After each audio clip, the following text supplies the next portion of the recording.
how to see when your Instagram account was created. That's what I will show you in this video.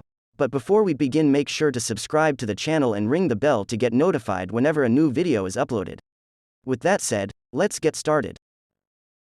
Open Instagram and log in to your account.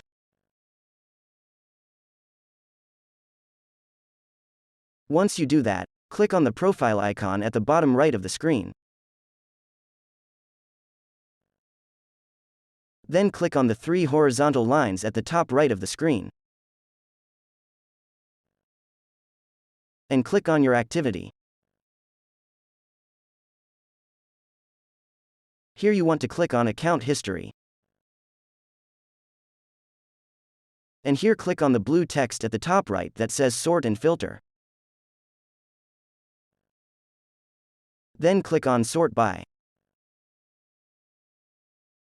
And select Oldest to Newest.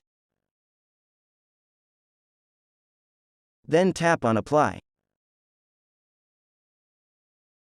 And now you will be able to see that date your Instagram profile was made under the Account Created tab. And that's it. That's how to see when your Instagram account was created. If you have any questions, please leave them in the comment section down below. With that said, see you in the next video.